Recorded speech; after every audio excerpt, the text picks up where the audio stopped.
Call us on 030 30 80 55 55, text 81771 or email the programme talk.back@bbc.co.uk.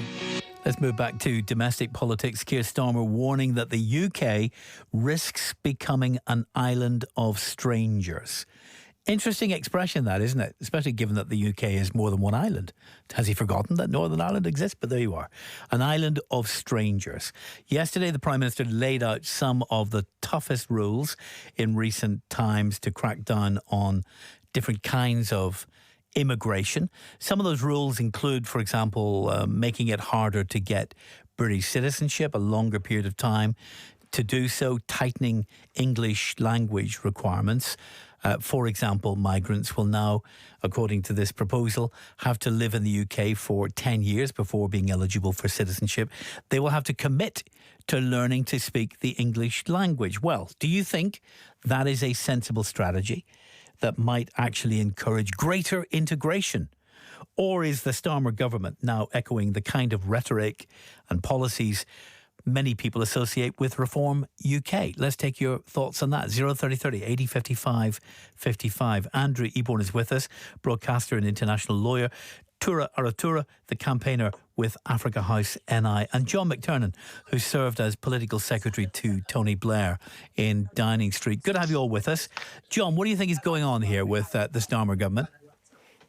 The Starmer government is once again dealing with an inheritance from the 14 years of Tory government, and particularly the inheritance of Boris Johnson. You know, there has been a Boris wave of migration into the UK, a massive increase in the number of people coming to the country, and, you know, it's a basic fundamental duty of government to control its borders. And I think, you know, it's a massive political issue because it was out of control under the Tories. It's got to come back under control.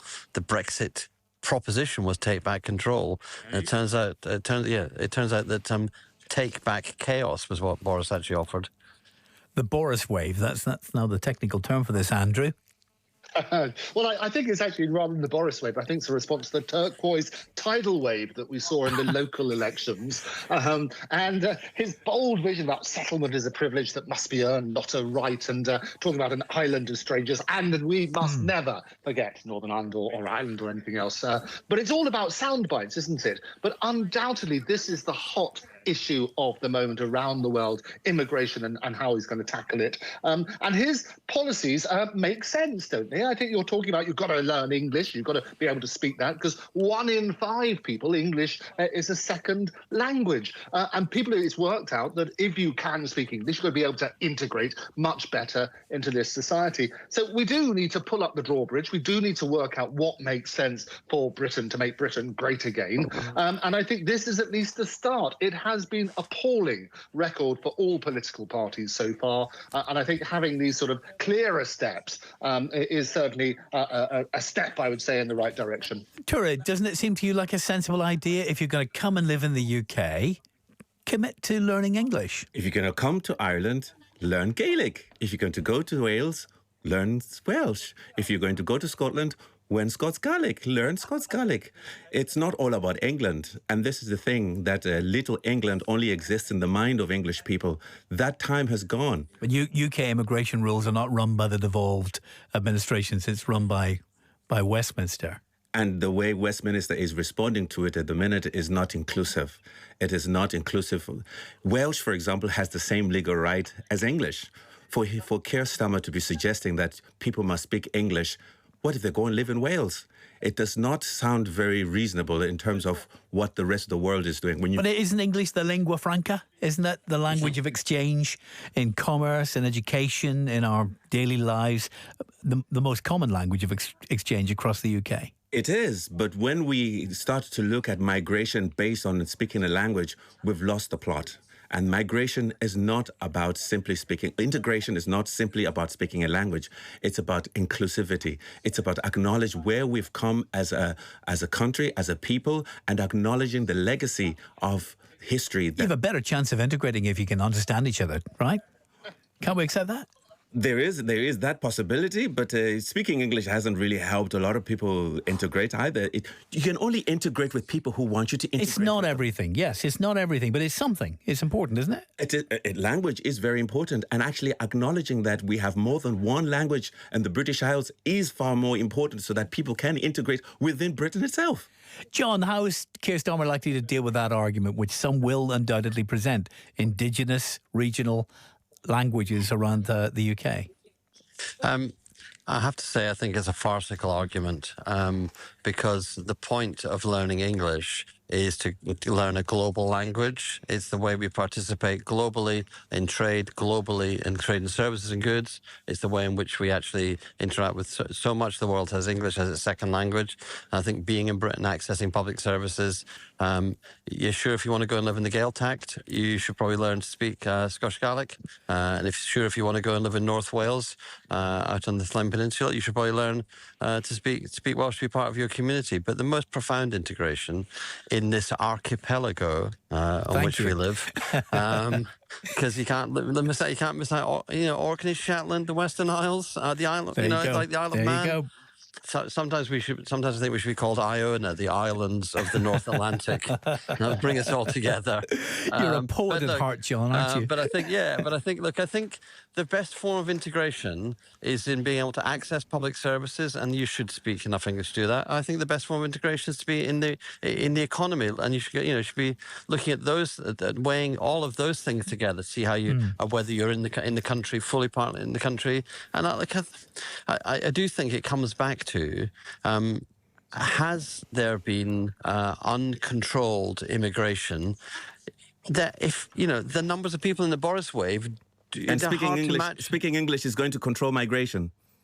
Speaking English is a way to make sure that if you're living in the United Kingdom, you can fully access your community, you can fully access public services, and you can fully access the economy.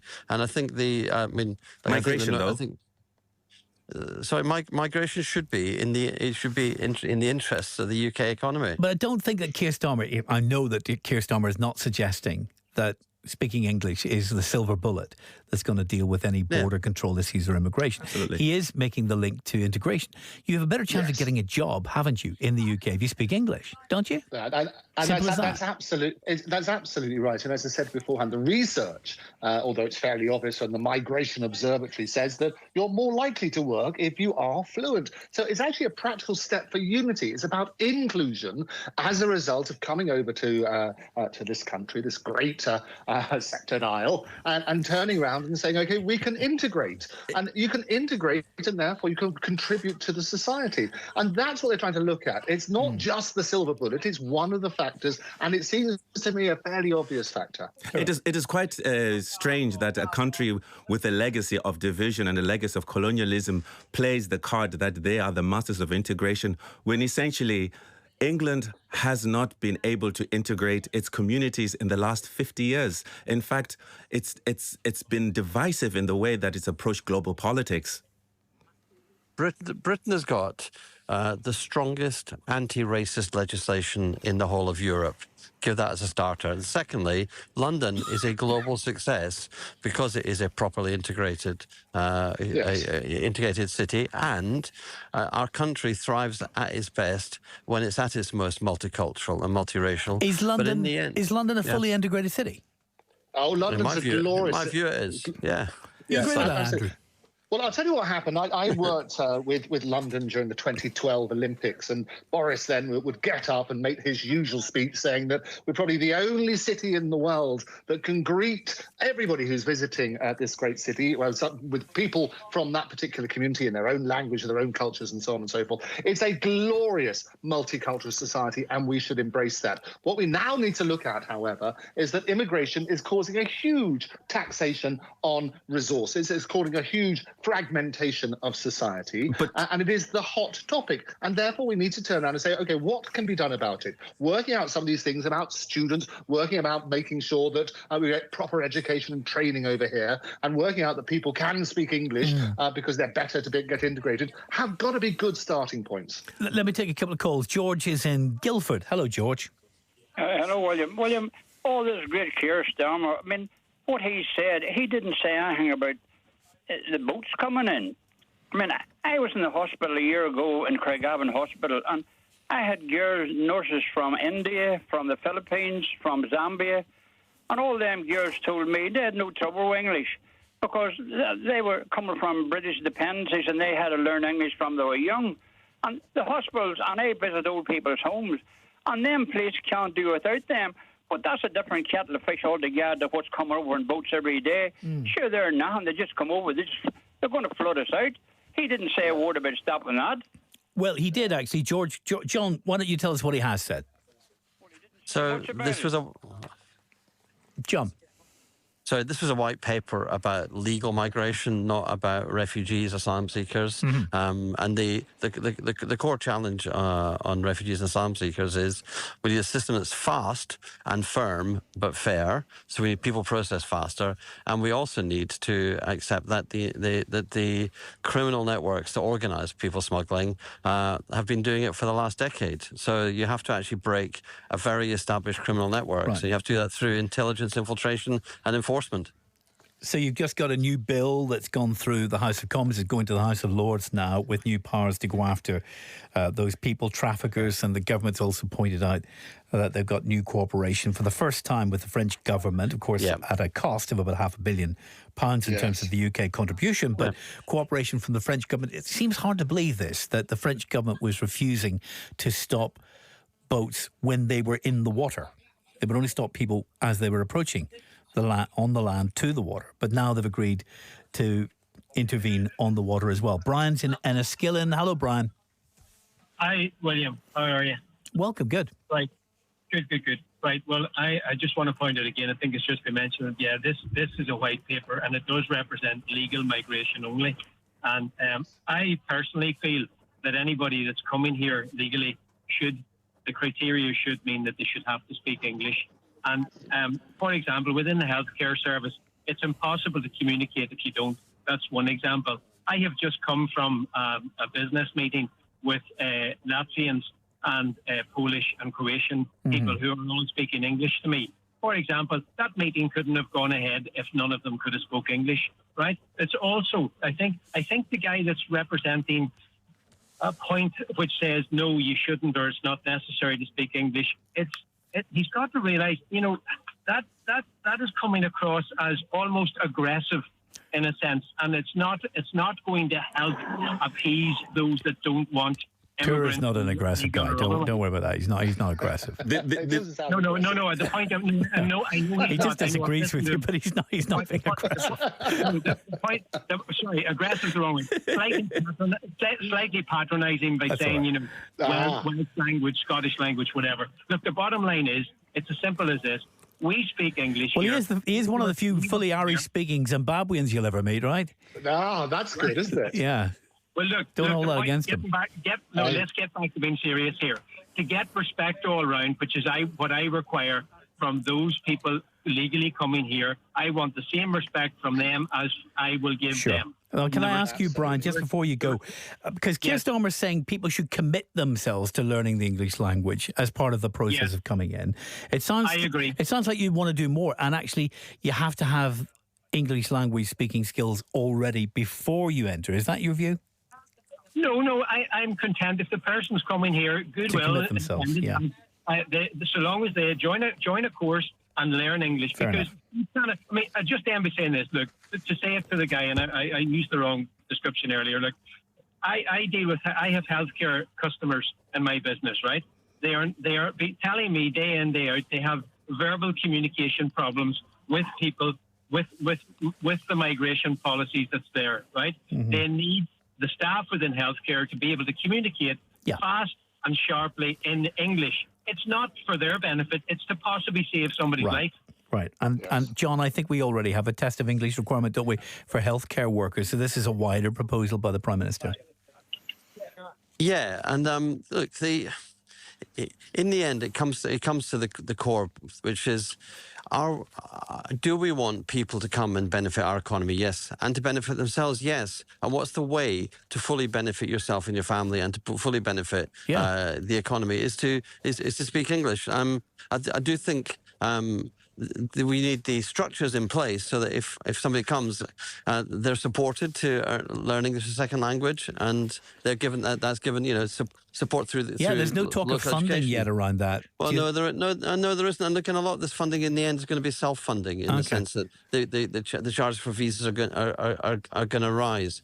And I think you have to look through this and say, in the end, is it better for you to be able to go to your GP and, as an adult, talk to your GP, or do you have to take a child with you? And there are people who take their children with them. And imagine being a mum taking your son with you to have to interpret for you. Those kinds of things are about human dignity as well as accessing. And so being able to get out and about is a whole load of things. Some mobility is about language, some mobility is about transport. This is just underlying dog whistling racism. Oh no, come on! I tell you no, that's not fair. You haven't heard any racism there. No, I'm talking about the policy. I'm talking about the policy, not yourself. Yeah. I'm talking about the policy, because essentially those people who are coming here to work here already, most of them speak English. To even go through that process, they already speak English. Some level of English, yeah. Not only some level of English. Well, then it shouldn't be a problem. It isn't a problem. This actually has no relevance whatsoever to the people who are coming to work in the UK, because they already speak English. The majority of the people in the hospitals or being employed, by the time they go through the process of filling in that application, they've already proved that they can speak English. The Queen's English. It's only that these... Do you think this is just gesture politics? This is gesture politics. This is about... That's what you mean rather than dog whistle. I get it. Gesture politics, Andrew. Well, I think it's, and Nigel Farage and lots of people come back with a typical response, and they're saying they're playing catch-up. I think the general policy, and basically Starmer previously said, well, all immigration policies are racist by their very nature. But what he also said is that this immigration plan is we decide who comes to this country. It delivers fairness, integration and control. I do think that it's the bold reset Britain needs for a stronger future. And I think, as I say, the language requirement is a good step. There are other things as well which need to be unpacked and looked at appropriately. But it's a step, so it's no longer just rhetoric, but action. Can you imagine what your life here at Tura would be if you didn't have English? Do you know, you would have a less integrated life, wouldn't you, with the people around you? I understand what it is like for people who don't speak Gaelic as well. They don't fully experience this country like the way it can be experienced with Gaelic. We have to ask ourselves, what